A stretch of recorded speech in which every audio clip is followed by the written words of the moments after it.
Gelar perkara khusus kasus ijazah Jokowi di Mapolda Metro Jaya, Jakarta Selatan, Senin 15 Desember 2025 diwarnai drama pengusiran.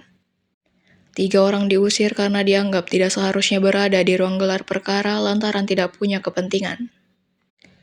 Pengacara kubu pakar telematika Roy Suryo Ahmad Kozinudin menyebut ketiganya diusir atau dikeluarkan dari ruang gelar perkara setelah dia keberatan atas keberadaan mereka, seperti dilansir Forum Keadilan yang tayang di YouTube Rabu 17 Desember 2025.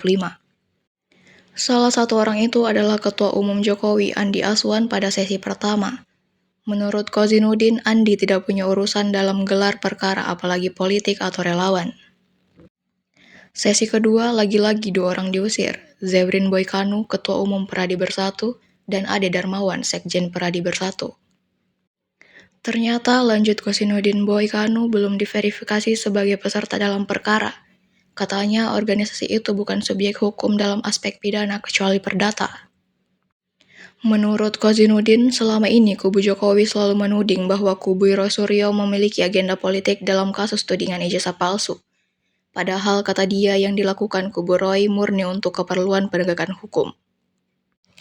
Adapun gelar perkara khusus di atas dilakukan oleh Polda Metro Jaya setelah kubu Roy memintanya agar kasus yang menjeratnya menjadi terang benderang dan diketahui masyarakat.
Download Tribun X sekarang, menghadirkan lokal menjadi Indonesia.